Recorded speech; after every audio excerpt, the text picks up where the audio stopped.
Okay, so we just got done with my 6-week ultrasound and we saw a little heartbeat and a little baby and they gave us some pictures and I'm just so happy right now. How do you feel, babe? Happy? Like, it was so cute. It was like so tiny and you just see a little bump. And he recorded it, but he recorded it like up and down, not sideways, so. What's up, YouTube? It's Leeanna. Welcome back to my channel. If you are new, welcome. So, with the title of the video and the introduction, you guys would know that David and I are expecting, which is so exciting, but at the same time, it is so nerve-wracking because if you aren't new to my channel, you would know that I had uploaded a video back in August about a miscarriage that we had. I kind of just want to do like a quick introduction of myself and who I am, just because I do want to start like this new series of like my bump dates and everything like that. So yeah, so my name is Leeanna and I'm 26 years old. I've been married for the past 6 years to my wonderful husband, David. We're both active duty service members. We're stationed here at Fort Jackson and we're both drill sergeants. Well, he's still a drill sergeant. I just finished my 2nd year. So I'm officially done, and now that I'm pregnant, I can't do a 3rd year anymore. So back in August, we had a miscarriage, and then come January of this year, we ended up having another miscarriage, which ended up being, I guess technically a chemical pregnancy, because I had found out on a Monday that I was pregnant. I didn't want to get tested right away just because with me being a drill sergeant, and with the whole pandemic and everything, as soon as it gets confirmed that I'm pregnant, I immediately get removed from my drill sergeant duties and then I get moved where I'm away from the trainees and everything. Now, I did get moved during my first pregnancy, so with the second one, I was kind of hesitant about saying anything. I just wanted to make sure that everything was good before I said anything because I didn't want to get moved and then just have to deal with all of the emotions with all of that all over again if something were to happen. So yeah, I ended up waiting a week. I went that Friday to get tested, and when I got tested, my HCG levels were low. They had wanted me to come back the next week so I could get tested again. However, that weekend I had started bleeding, so I already knew at that point what it was. When I had went back in to get seen just to make sure that my HCG levels were back to normal, I had asked if I could get some tests done so that way I could see like what's going on. The doctor had told me that you have to have 3 miscarriages before they would try to do any type of like infertility treatment, which I was just like, okay, I'm not trying to have infertility treatment. I'm just trying to figure out like, why does this keep happening? Because both times were around the same week. So with my first pregnancy, it was at my 8-week ultrasound appointment is when I found out that my sac had stopped growing at around 5 weeks. And then with the second miscarriage, chemical pregnancy, it was the same thing. It was around 5 weeks is when I had started bleeding again. So I was like, both times at 5 weeks, like I just feel like something is up. Like, I just want to get blood work done. Let me just get blood work done. So here at Fort Jackson, they don't have an OBGYN on post, so you have to go off post.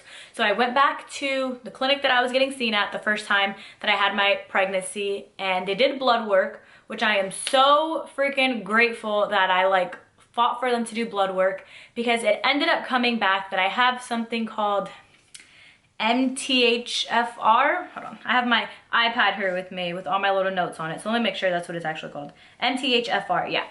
The actual name of it is so long, so I'm not even going to try to pronounce it, but MTHFR. And basically what it is, it's a genetic mutation that may lead to high levels of blood clots and then also low levels of folate and other vitamins. So when they seen that I had that, the doctor was like, next time you get pregnant, you need to let us know right away. Like, you need to get seen because you need to get put on medications. So I was like, okay. And after the miscarriage in January, we tried again in February, nothing. Tried again in March, nothing. And it wasn't until March came that I told David, I was like, look, I really don't want us to try anymore.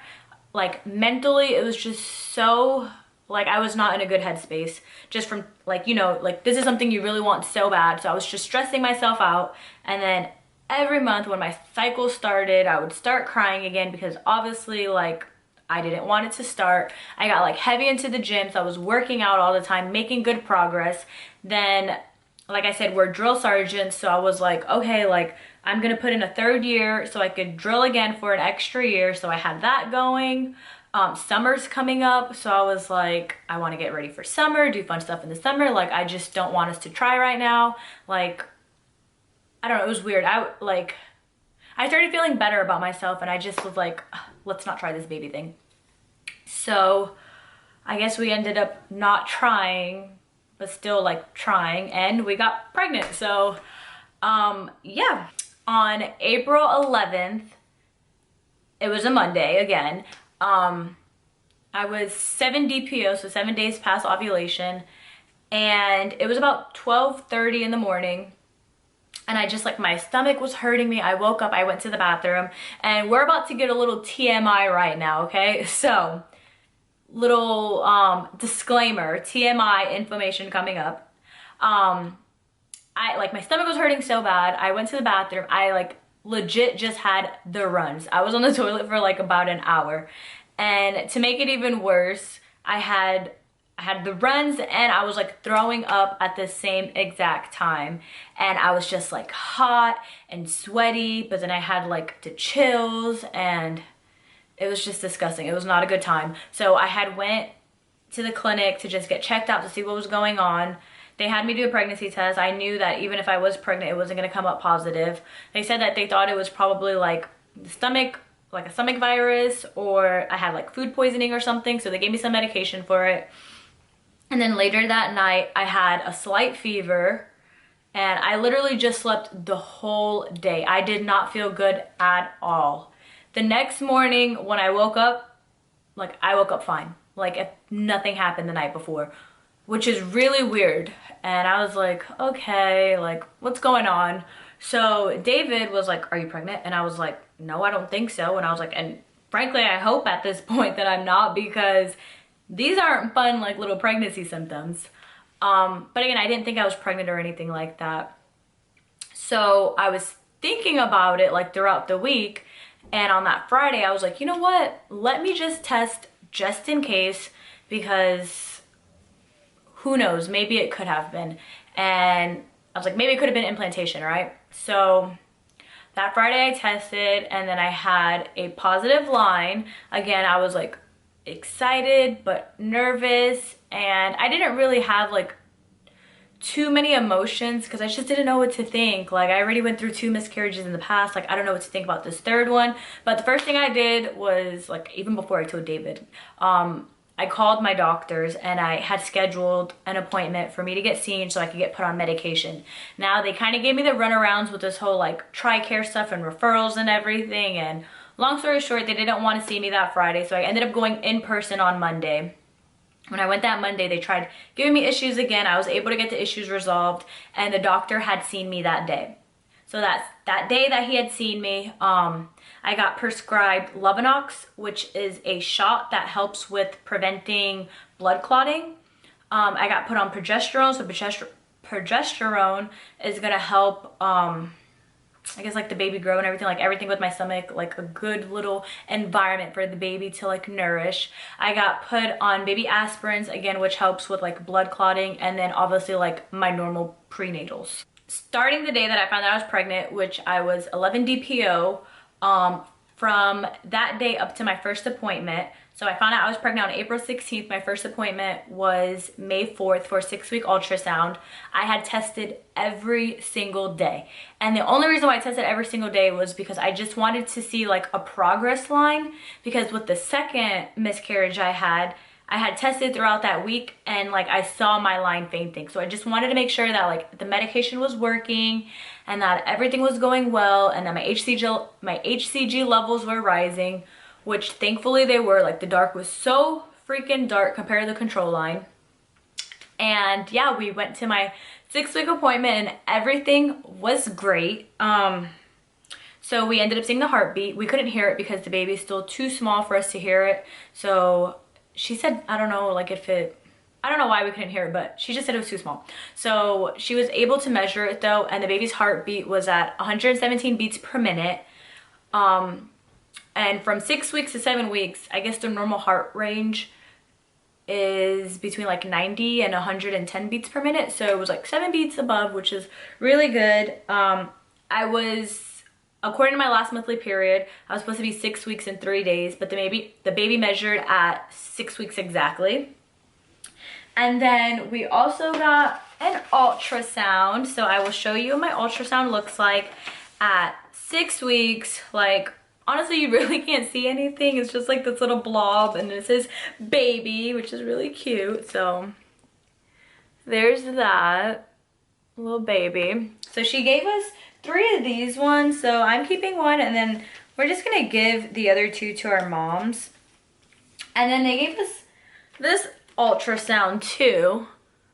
And if you see where it says CRL, apparently that means crown rump length. So just a little head to the butt. But yeah, it's just a little glob in there. All right, so let's talk about symptoms now. So now we're gonna get into my week 5 to week 7 bump update. Starting with week 5, I didn't really feel anything. It wasn't more until like week 6 and after the ultrasound is when I started like developing symptoms. So actually, I lied. The first thing that I started noticing, and this was like before I even like tested, was that like my boobs just hurt so bad. And like usually they were like sore before I get my period or anything like that, but it's just like a different level of soreness. They just feel heavy. I'm not sure if they're like really growing. My boobs are kind of small anyway, so I haven't really noticed much of a change, but they just feel like heavy and they're so sore. And then obviously like my nipples are getting darker. Again, TMI, but this is all baby stuff, so we're gonna share it all. And yeah, like I don't want them touched. Like I need them like just very supported so they're not moving a lot. But yeah, that was like the first thing that I noticed.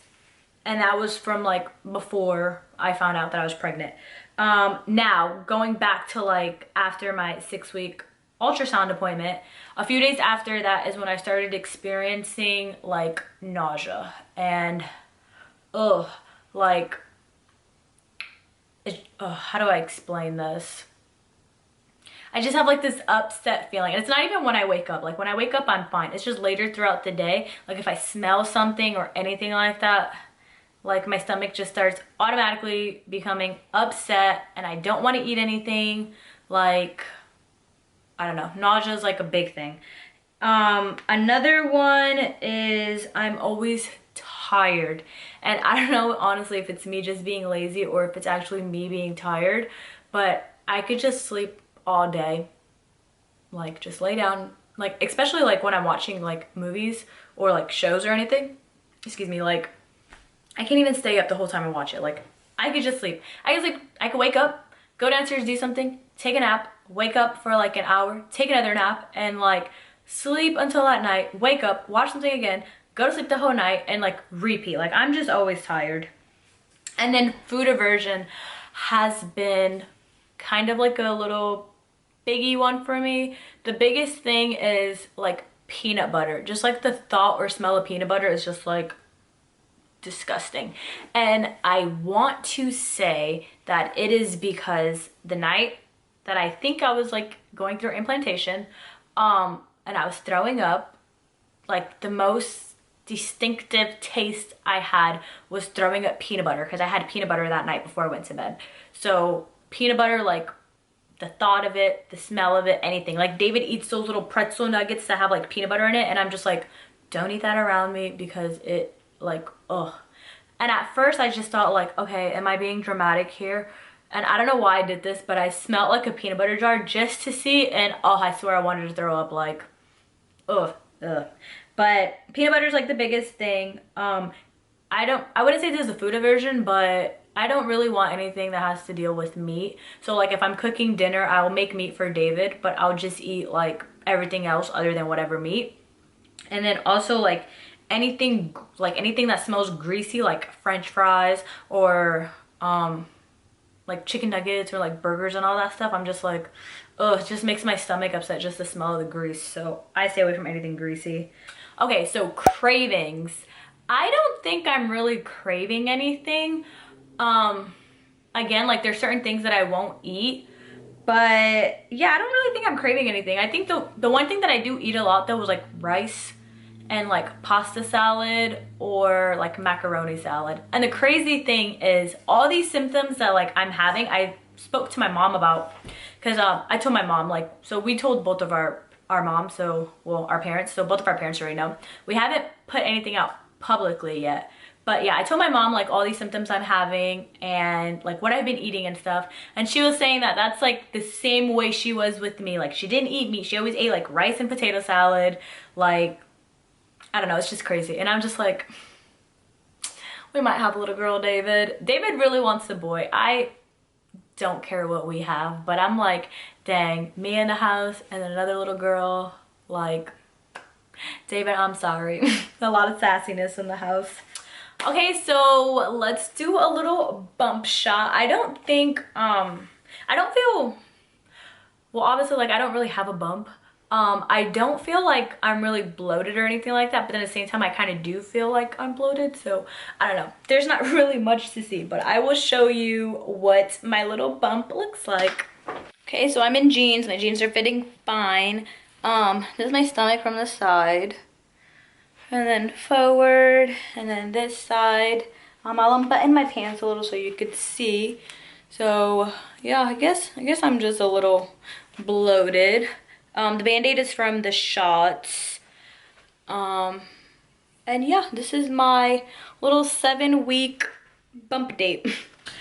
By the time I upload these videos, I will already be in my 2nd trimester. I'm just so very like, oh, I don't know, like since I've had 2 miscarriages already, like I don't want to announce anything right now. I want to keep everything very private, just kind of like go through this with David and like with their parents and just see how it goes from there. But as soon as like I hit my 2nd trimester, I do plan on uploading these videos. So by the time you see this, I'll be in my 2nd trimester. I am going to try to do like weekly bump dates or maybe like every 2 weeks or something like that. But yeah, if you guys have any questions, just let me know. Drop them down below. I will answer them in future videos. I would like to do kind of like a 1st trimester must-have type thing because there's already stuff that I've been buying. But thank you so much for watching. Next week is our 8-week ultrasound appointment, so I will be recording that. Please just pray for us and send us positive vibes that this baby will make it. Oh, I never spoke about my due date. My due date is supposed to be Christmas, so yay for a little Christmas baby. But yeah, again, any questions you have, give this video a thumbs up if you enjoyed it. Subscribe to my channel if you have not already. And until next time, bye guys.